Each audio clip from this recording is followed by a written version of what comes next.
हर हर महादेव। नमस्कार। मेरे YouTube channel श्रद्धा में आप सभी लोगों का हार्दिक स्वागत है। उम्मीद करती हूँ कि आप सभी सुखी और स्वस्थ होंगे, भगवान की भक्ति में व्यस्त होंगे। आइए जानते हैं आज इस वीडियो के माध्यम से शिव महापुराण संहिता 2 के तृतीय खंड के 33वें अध्याय के बारे में, जिसमें अनरण्य राजा की कथा के बारे में बताया गया है। ब्रह्मा जी बोले, हे नारद, कुल की रक्षा करने के लिए किसी एक का त्याग कर देना ही नीति शास्त्र कहलाता है। जिस प्रकार राजा अनरण्य ने अपने राजपाट, संपत्ति और परिवार की रक्षा के लिए अपनी पुत्री का विवाह एक ब्राह्मण से कर दिया था, इसी प्रकार लोक कल्याण के लिए आपको भी स्वीकृति दे देनी चाहिए। राजा अनरण्य के बारे में सुनकर शैलराज हिमालय ने पूछा, हे महर्षि, मैं राजा अनरण्य की कथा सुनना चाहता हूँ। गिरिराज हिमालय ऐसे वचन सुनकर मुनि विशिष्ट बोले, हे पर्वतराज, महाराजा मनु की 14वीं संतान इंद्रासवर्णी के वंश में ही राजा अनरण्य का जन्म हुआ था। वे भगवान शिव के परम भक्त थे। 7 द्वीपों पर उनका राज था। राजा अनरण्य ने भृगु मुनि को अपना आचार्य बनाकर 100 यज्ञ पूर्ण कराए थे। राजा अनरण्य की 5 रानियां, 100 पुत्र व एक साक्षात लक्ष्मी स्वरूपा परम सुंदरी कन्या थी, जिसका नाम पद्मा था। पद्मा एक लौती पुत्र होने के कारण बहुत लाडली थी। राजा अनरण्य की और उनकी 5 रानियों की पद्मा को बहुत ही प्यार करते थे। राजा बहुत ही सरल, न्यायप्रिय व उदार थे। देवताओं द्वारा स्वर्ग का सिंहासन दिए जाने पर उन्होंने उसे ग्रहण करने से इनकार कर दिया था।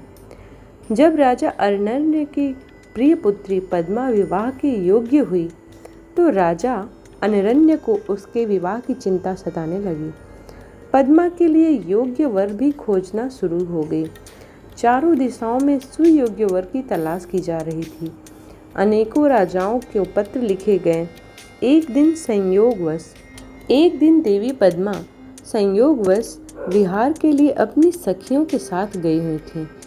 वहां तपस्या करके लौट रहे ऋषि पिप्पलाद की दृष्टि पद्मा नाम की उस सुंदरी पर पड़ी।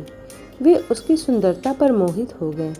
वे उस सुंदरी को मन में बसाए हुए अपनी कुटिया पर पहुंच गए।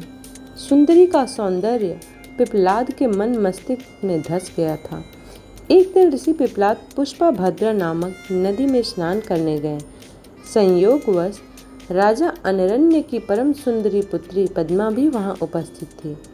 उसे पुनः देखकर ऋषि पिप्पलाद के मन में की इच्छा पूरी हो गई।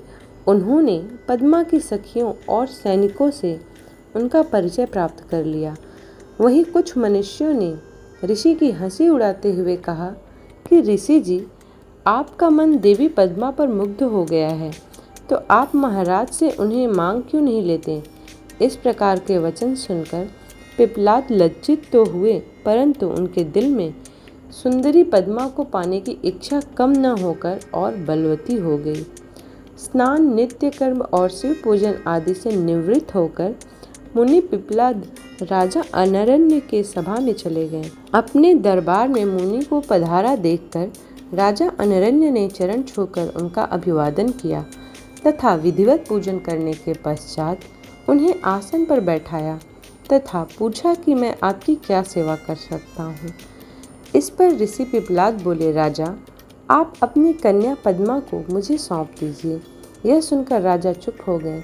इस पर पिप्पलाद मुनि कहने लगे कि राजा, यदि शीघ्र ही तुमने अपनी कन्या मुझे नहीं दी तो मैं क्षण भर में ही तुम्हें और तुम्हारे कुल को भस्म कर दूंगा। यह बात सुनकर राजा, उनकी रानियां, नौकर चाकर, दासियां सभी रोने लगे।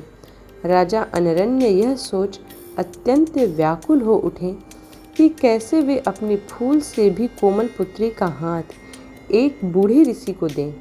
राजा इसी चिंता में डूबे हुए थे कि वे क्या करें कि तभी वहां उनके पुरोहित और राजगुरु आ पहुँचे। राजा ने सारा वृत्तांत उन्हें सुनाया। इस पर राजगुरु बोले कि राजन, आपको अपनी कन्या का विवाह किसी से तो करना ही है। तो क्यों न उसका विवाह ऋषि पिप्पलाद से ही कर दिया जाए। इससे आपके कुल की भी रक्षा हो जाएगी। यह ब्राह्मण इस कुल का विनाश कर दें, इससे तो अच्छा है कि पद्मा का विवाह इन्हीं से हो जाए। इस प्रकार अपने राजपुरोहित और राजगुरु के वचन सुनकर राजा अनरण्य ने अपने कुल की रक्षा करने के लिए अपनी कन्या को वस्त्र आभूषण से अलंकृत करा उसे ऋषि पिप्पलाद का अर्पित कर दिया।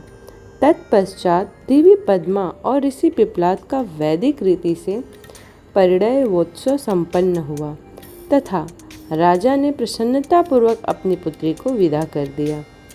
राजा अनरण्य से विदा लेकर ऋषि पिप्पलाद अपनी पत्नी पद्मा को साथ लेकर अपने आश्रम पर पहुँचे। इस शोक में ही कि हमने अपनी पुत्री को एक वनवासी बूढ़े को सौंप दिया है, राजा अनरण्य राजपाट छोड़कर वन में चले गए। अपने पति और पुत्री की याद में रो रो कर रानी ने अपने प्राण त्याग दिए। उनके घर परिवार में चारों ओर दुख ही दुख था। राजा अनरण्य ने शिव कृपा से शिवलोक को प्राप्त किया।